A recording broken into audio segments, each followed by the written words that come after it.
Alright guys, Troy and Christian back over here today, and we're finishing up their to the current state. We're finishing up their 4-channel amp install and their custom speaker pods install on the front. So if you guys are interested in picking those guys up, custom speaker pods, you just go over there and use my discount code CAE to save 10%. And the same thing with the Slapz gear that's in this car. It is a phenomenal build, and it's only going to get better. So what we're doing here is I teach people how to install car audio. I help them as much as I need to, but I essentially just teach them what to do and let them do their work. So I sit out there and watch you and micromanage and yell at you when you're doing something dumb. That's how it works. And so that's what we've been doing, and that's what we're going to continue to do. And that's what's happening in this video, guys. Check it out. So for those of y'all asking, this is an Impala. Hey Troy, what year is this thing? 2008 Impala. I wanted to clear that up because there were some people asking about it. I didn't know for sure. We got the GP on the doors, got the GP behind the door panels, and right now we're figuring out wires that go to the amplifier, so we can hook up the wires from the 4-channel. Will go into that bundle because that amplifier is back there under the back deck, and then we're going to hook up the DSP back there, pull our line out signal from the front, from the head unit back here, run it through the DSP, and then into the 4-channel and the subwoofer amp, and then from the 4-channel we'll run into the factory wiring right beside that amplifier there to give all the speakers power up in the doors and in the trunk. All right, so we got to get to is that up under there, that amplifier, to get to the wires. That's where the wires are run from that amplifier out to the factory speakers. We got to get up in there and get that. And of course, this is in the way and the car's in the way, but they're working on it. Get him over here in the light because things are getting dark out here.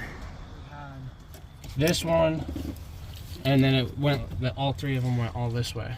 Move your phone out of the way so I can see what you got in your hand there. What's some other two look like? And then I'm gonna have to get in here and study a little bit. That looks like a power set. That middle one, that big one, that'd be my guess right there. But I'm gonna have to dig through it and see. So it goes. Dark gray.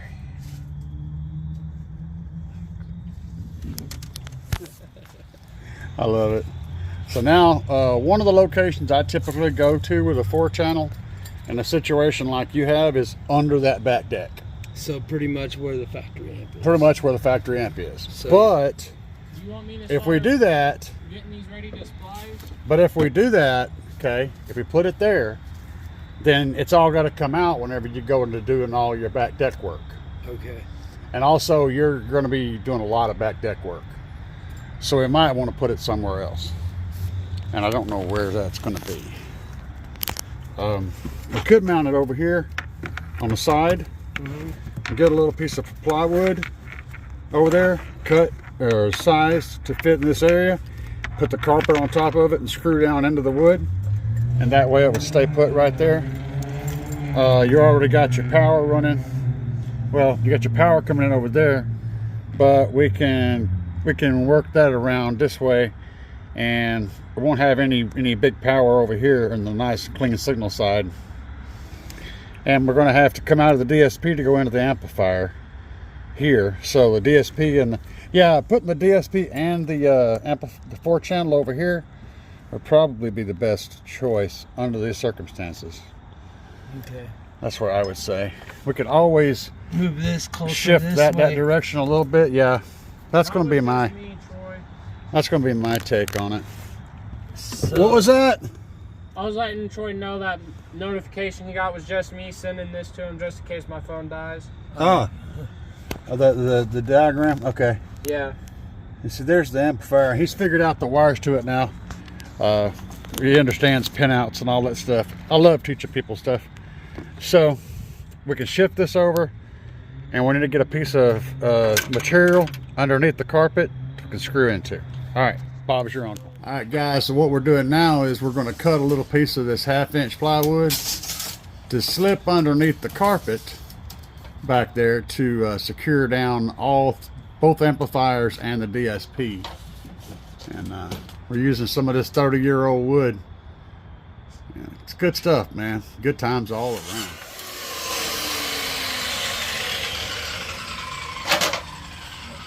Have your hand on that piece when you're cutting it so you can catch it.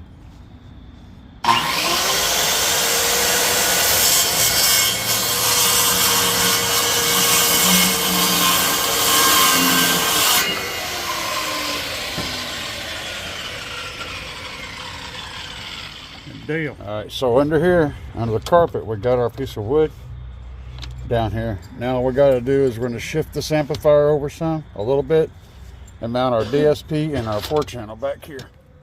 Yeah. Left front. So dark green and light green. So the first two are right front. And Where's then the tape? I'm gonna look at our door. See what's gray.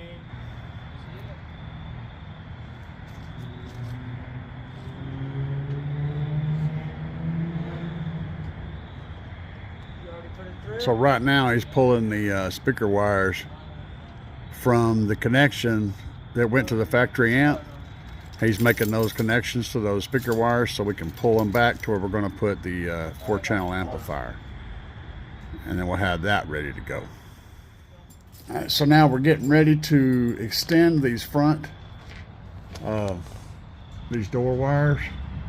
We've got the tweeter wire connected to the old factory tweeter location, and we got the wire for the door. It's a really short one sticking out there. We're going to extend them both so that when we put the pods on, we'll be able to connect them real easily, and then put the doors panels back on with them connected. And this makes life easier. You don't have cutters. Yeah, they do, but they're not just very don't good. work, yeah. And the other cutters are over there. Ow. Oh yeah, that's fun. Hey, Troy. Yeah. What kind of subs you have in that box back there? Def Fonts, the 302s. 302s? 12s, yeah. The 12s? That's a nice set of subs. You remember what they're rated at? Their RMS?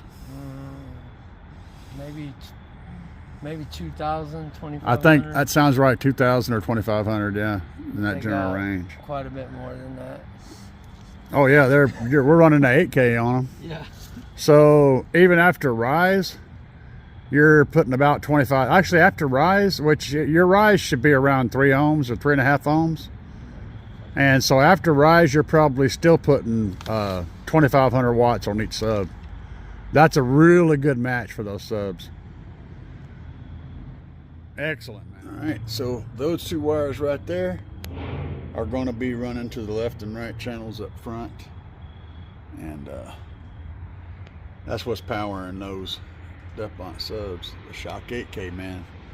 Gotta love Slapz audio. And we're going to mount, yeah, we're going to mount those guys down there. We ain't done that yet. We're going to hook the wires up first, and then we're going to mount. All right, so we have one of the door panels put back on, and the wires are dropped through the holes over there, so that when we put the speakers in, we can just wire them on the outside and then put the speakers in, and everything will be good. It's looking real good, starting to come together.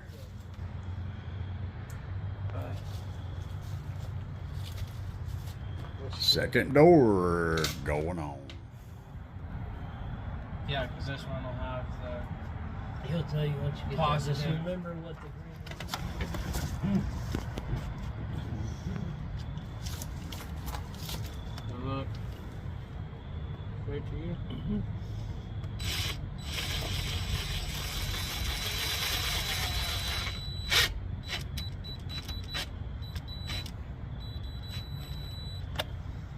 Perfect. Slow and easy wins the race.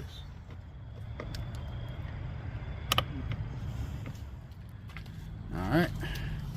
And that's what we ended up with. It's pretty good, huh? That's what we're talking about. 2 6.5s and a 2.5 inch tweeter. If you go over to customspeakerpods.com and use discount code CAE, you'll save 10% off your purchase. And you too can be rocking some custom doors like that. We're going to be getting down. We're doing the other one now. I mean, I got one of them. There you go. That's all you need is one, right? For now. That's one until you get done screwing that one in, then you need another one.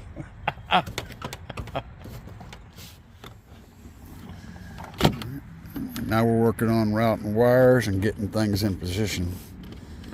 It's a slow process, and if you do it fast, you get done quicker, but you won't be happy with the results. So take your time. Make sure you're doing everything the right way, as much as you possibly can. This wire.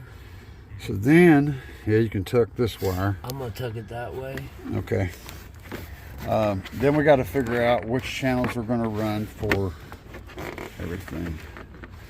So this wire should be able to run from, we're going to make it channel 5. Because we're going to run a 4-channel eventually. Right now we're running it as a 2-channel, but we're going to be running it as a 4-channel. We're getting there. We are getting somewhere. We are getting somewhere. We're about to apply the spark here in a second, but it ain't going to be much of a spark for this little guy. Things are looking the way they're supposed to go. Getting closer. What do you think, Kristen? Oh, I'm excited. I can't wait to hear it. Excited? Yeah. Oh yeah, dude. A lot of work. Got that truck music. Alright guys, we got all the right lights. Everything is doing the thing it's supposed to do. Wires are looking better and better. They got a little more work to do on them. We got a lot more work to do on them, but I'd call it pretty neat considering. And we got some work to do over there. We're going to end up putting some shorter RCAs right there because we don't need that big of an RCA. Some more little shorties. And that'll make everything line up nice and pretty. Now we're going to get inside and do some tuning. Yeah.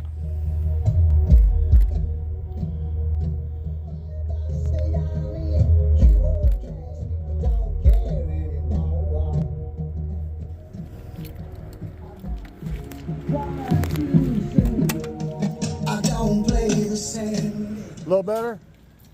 All right, guys. Been out here doing a rough tune. Trying to get, things sorted. I mean, it is like freaking 1 o'clock or after midnight. Don't want to get too crazy, but we do have been playing. And can't really do a demo. We ain't not set up for that. But yeah. Looking good, sounding good. Just hang it over the door. No, leave the door shut. Just lay it up in there of it in there. About half and half. Running from myself.